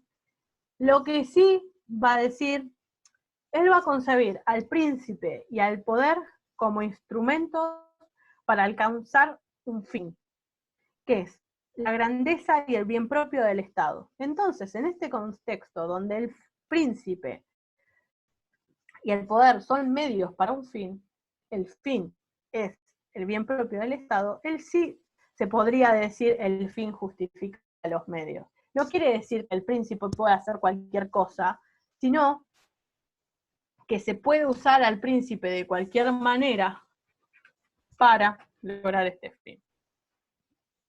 Es el primero que va a hablar del Estado, como nosotros lo conocemos, lo Stato en italiano, un Estado con una organización política de una comunidad, y él nos va a hablar de formas de gobierno también. Él nos va a decir que hay principados o hay repúblicas. Él prefiere obviamente los principados, es un pensador absolutista, así que nos va a decir que es preferible que el poder esté en manos de uno solo. Nos va a decir que la salvación del Estado está por encima de toda consideración de justicia o injusticia, no hay razón de moralidad que prevalezca sobre la razón del Estado. Y él acá en El Príncipe nos va a dar un montón de conceptos. Por ejemplo, nos va a decir, ¿qué debe hacer un príncipe a la hora de hacer el bien y de hacer el mal? Bueno, nos va a decir que a la hora de hacer el bien hay que hacerlo de a poco, pero que el mal hay que hacerlo todo junto. Entonces vos haces el mal todo junto, y después les vas dando cosas pequeñas a tus súbditos que los van manteniendo contentos. Y así les va a explicar a lo largo de todo el libro cómo es que deben actuar. También nos va a hablar de conceptos como el bien y el mal, que para él no son relativamente importantes, o si es preferible ser temido o ser amado. Obviamente va a ser preferible ser temido. Para él va a ser preferible ser temido. Y nos va a hablar, básicamente, es el primer pensador que nos va a decir lo que los hombres acostumbran a hacer y no lo que deberían hacer. Si ustedes leen El Príncipe, si les gusta esta materia y demás, El Príncipe es un libro, la verdad que es interesantísimo para leer, y no es largo, es una cosita así chiquitita. Tal vez no es de tan fácil lectura, pero les va contando a los príncipes distintos ejemplos que consolidan su teoría. Él va a decir, bueno, ¿es preferible hacer el bien o el mal? ¿Todo junto o todo separado? Entonces nos va a mostrar ejemplos de qué pasó cuando se hizo todo junto, qué pasó cuando se hizo todo separado, para justificar sus posturas. No, más o menos eso es Maquiavelo y lo importante de Maquiavelo. Después vamos a tener a Hobbes, que nació en 1588 y vivió hasta 1679. Es un inglés que publica El Leviatán, obra precursora del totalitarismo contemporáneo y tributaria del absolutismo laico de su época. Es el primer pensador absolutista, primer pensador totalitario, que va a justificar que va a ser usado para justificar los totalitarismos del siglo XX. Es un pensador contractualista, es el primero de esta línea de pensamiento. Nos va a decir que el origen del Estado es un pacto o contrato. ¿Por qué? Porque el hombre es naturalmente malo. El hombre tiene en su naturaleza ser bélico, dominado por el egoísmo, y existe una lucha de todos contra todos. Y acá se va a dar la gran frase conocida de Hobbes, que dice que el hombre es el lobo del hombre. El hombre es malo por naturaleza. Entonces va a necesitar un Estado. Acá vamos a ver cómo va a romper con esta postura aristotélico-tomista de que el Estado tiene origen natural, en que todos coincidimos en que necesitamos vivir en un Estado. Entonces él dice, no, somos todos malos, y para evitar matarnos entre nosotros y para generar seguridad, nos vamos a juntar en un Estado. Lo que sí nos va a decir, y es importante, es que el pacto es entre iguales, entre pares, entre hombres, mujeres, hombres en realidad, pero bueno, entre pares. Y que el gobernante es un tercero a este contrato. El gobernante es quien nosotros decidimos que va a gobernar a través de este pacto, pero no forma parte del contrato, es un tercero. Entonces, nos va a decir que este tercero no está sujeto al pacto. En un contrato, las partes pueden pactar y puede existir un tercero, pero el tercero nunca está obligado por las partes, porque no formó parte del contrato. Entonces, es un despotismo sin límites. La ley humana es la única medida de la injusticia. Pero ¿quién crea esta ley humana? El gobernante que está por fuera del pacto. Entonces, él puede decir qué es justo y qué es injusto, nadie más que él. Como vemos, la existencia de leyes naturales en su concepción no existe. No existe algo superior al hombre que pueda determinar algo bueno o algo malo. El gobernante, tercero en el pacto, no está sujeto a las leyes porque las hace y las deshace, pero tiene el deber, denme un segundo, de cuidar a los súbditos, porque esto viene del origen del pacto. ¿Por qué nosotros originamos el pacto?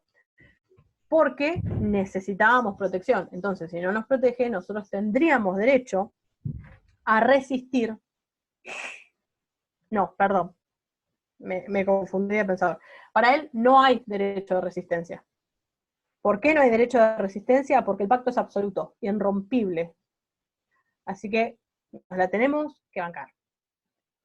No hay autoridad espiritual o religiosa que pueda oponerse al Estado. Como ven, es absolutamente déspota este tipo de pacto. Por eso es que se usó para justificar a los totalitarismos del siglo XX. El gobernante por encima de todos e imponiendo las leyes a gusto. Después vamos a tener los pensadores absolutistas cristianos. Bodin es francés, vive entre 1530 y 1596, Se lo reconoce más que nada por ser el padre del concepto de soberanía, entendida como nosotros lo entendemos. Para Bodin, la soberanía es la potestad absoluta y perpetua que se ejerce sin restricciones legales. Quienes son soberanos no están sujetos al mando de otros y pueden dar leyes a sus súbditos sin consentimiento de límites, ni de nadie. No, sin límites, sin consentimiento de nadie. Quiere decir que arriba del soberano no hay nadie. Es lo mismo que entendemos nosotros de soberanía estatal. Arriba del Estado no hay nadie. Puede legislar, hacer la guerra, juzgar, otorgar gracias, acuñar monedas, recaudar impuestos, determinar penas, etc. Ahora, después de haber desarrollado su concepto de soberanía, para Bodin, el absolutismo implica que el gobernante no tiene que rendir ningún tipo de cuentas ante la población por ser soberano, pero su poder sí tiene límites. ¿Cuáles son los límites del poder para Bodin? La ley divina. Obviamente nosotros dijimos que era un absolutismo cristiano. Entonces él va a creer que la ley divina y las leyes naturales son límites al gobernante. Y no solo Dios y las leyes naturales dadas por Dios. También nos va a hablar de leyes fundamentales del reino, lo que nosotros conocemos como costumbre, los tratados con otros estados y los contratos con sus propios súbditos. Entonces, vamos a ver que este absolutismo cristiano de Bodin es limitado. Sin justificar la rebelión, va a prever como posibilidad la desobediencia de los súbditos cuando el mando contraríe los límites que él impone. Y por último, dentro del absolutismo cristiano, vamos a tener a Jacobo I. Jacobo I fue rey de Inglaterra entre 1603 y 1625 y consolidó la tesis del derecho divino de los reyes. ¿Qué nos va a decir él? Que el monarca es representante directo de Dios, elegido por Dios, que el deber de sumisión de los gobernantes es, en principio, absoluto y total. El poder no está limitado por el pueblo, al único que le debe respuestas el monarca es a Dios. Obviamente que Jacobo I dio toda esta cuestión doctrinaria para justificar su poder absoluto, no tiene ningún otro motivo. Básicamente le está diciendo, yo soy Dios en la tierra y tengo derecho a hacer lo que quiera y únicamente tengo que responder ante Dios por lo que yo haga o deje de hacer. Obviamente no hay derecho de resistencia en su concepción. Y no dice mucho más que eso, es una justificación del poder, de su poder por Dios.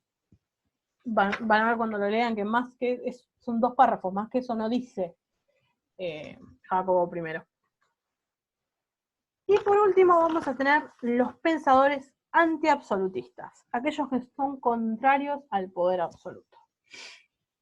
El representante más importante de esta época es Tomás Moro.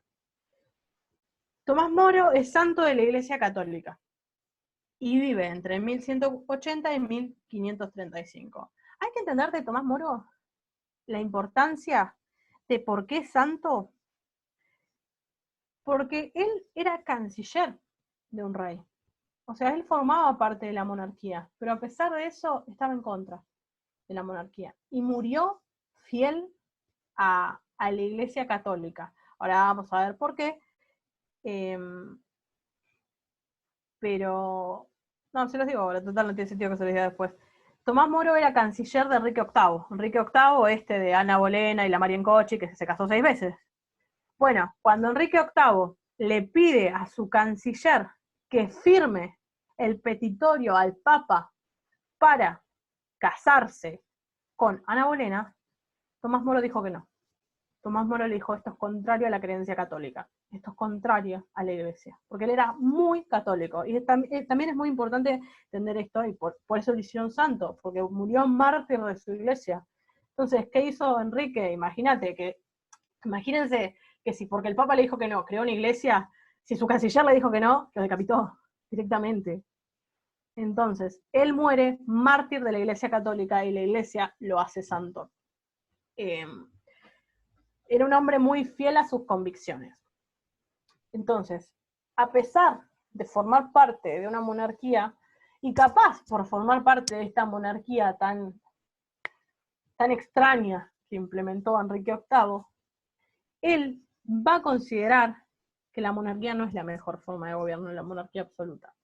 Y va a desarrollar en su texto más conocido, que es Utopía, una ciudad con una organización distinta, con una organización comunista. Entonces, Utopía significa en ninguna parte. Y describe una isla imaginaria que para lo que él sería el régimen ideal. El libro está dividido en dos libros a su vez. El libro 1 y el libro 2. Él escribió primero el libro 2 y después el libro 1. El libro 1 es una carta a un amigo en donde le va a contar su viaje a una isla misteriosa. Y el libro 2 nos va a contar sobre esa isla misteriosa y sobre la organización política de esa isla, que en realidad para él es la mejor forma de Estado.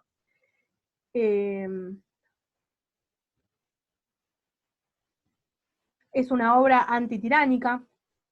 Utopía es una comunidad pacífica que establece propiedad común de los bienes, autoridades elegidas por el voto popular, un voto popular de un sistema patriarcal, obviamente solo los hombres. Él en este sentido favorece el sistema patriarcal romano, entonces va a decir que son familias, conjuntos de familias, en donde el único representante real es el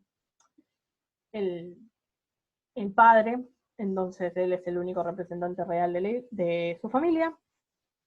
Hay trabajos por oficios, jornadas laborales de 6 horas, 6 horas para trabajar, 8 horas para dormir, según él, y lo demás, ocioso, puedo hacer lo que quiera, a la gente no hay que decirle. Otra cuestión muy importante es que él cree en la libertad religiosa, en Utopía y libertad religiosa. A pesar de ser ultracatólico y ultracreyente, él nos va a decir que la gente tiene derecho a creer y profesar su credo como le parezca. Básicamente eso es Tomás Moro y Utopía. Como ya les dije, muere mártir de su fe al negarse a jurar fidelidad al rey cuando se separa de la Iglesia Católica. A él no lo matan cuando se niega a firmar el pedido, sino que lo matan cuando se niega a jurarle fidelidad a este nuevo rey en esta nueva iglesia.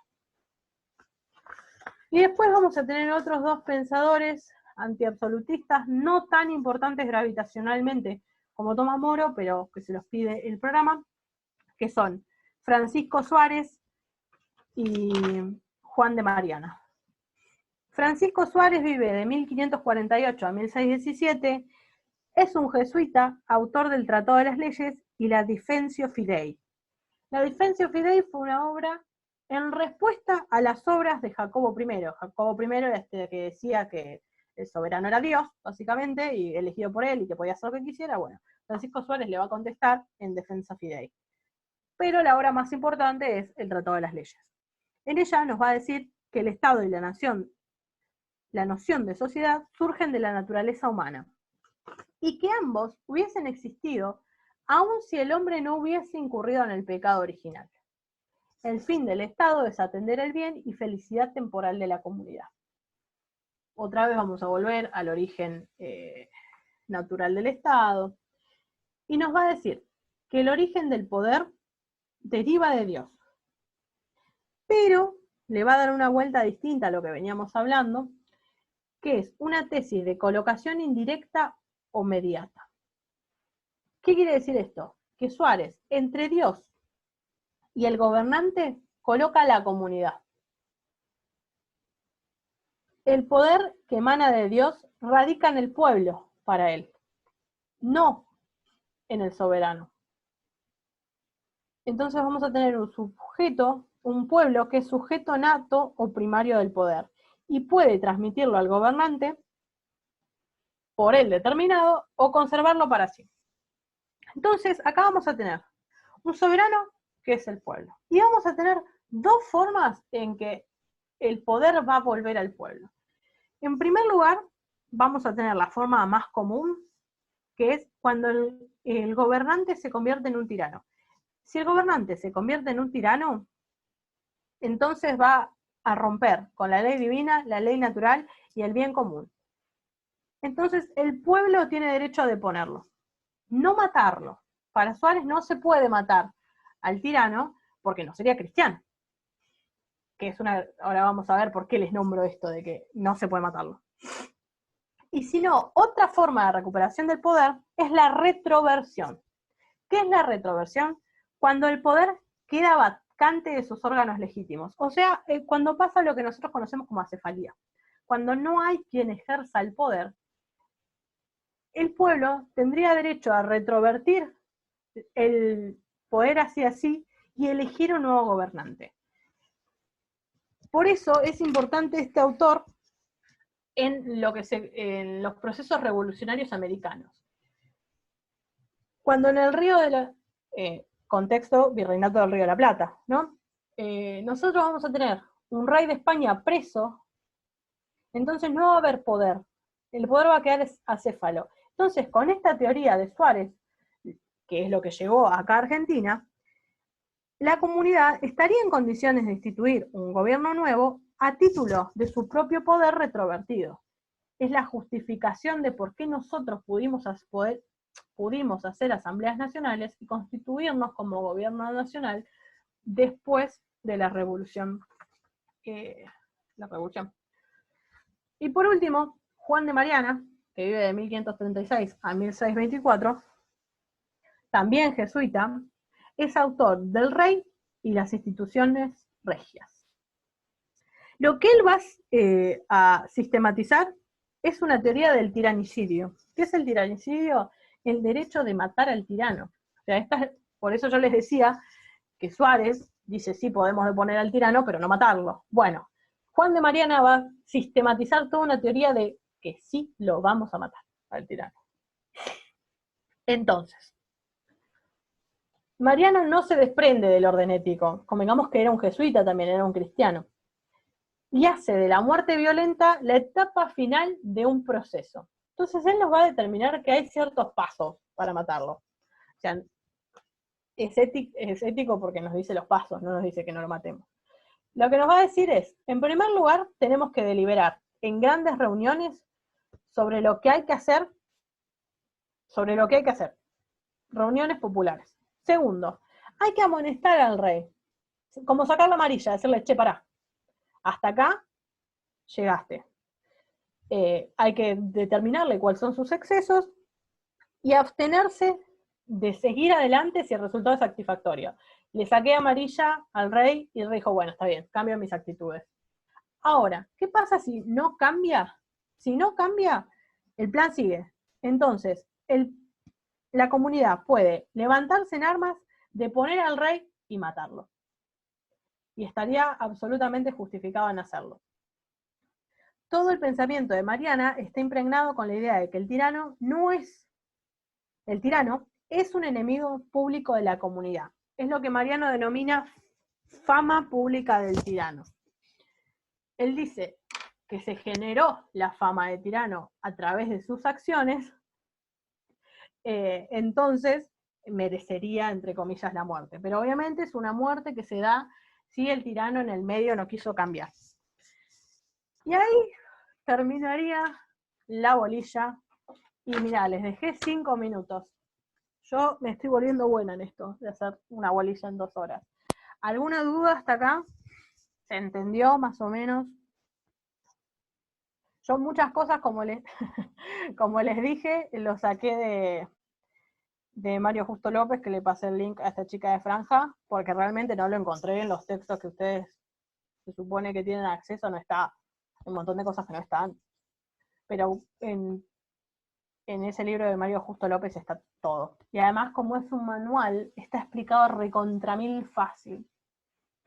Así que, como vieron, es largo este tema. Léanlo. O sea, yo les doy como muy las bases, pero léanlo porque es larguísimo. Así que bueno, con esto terminaríamos y nos vemos el viernes entonces, chicos. Adiós. Ya saben que si tienen dudas, me mandan un mensaje, un mail. Así que nos vemos.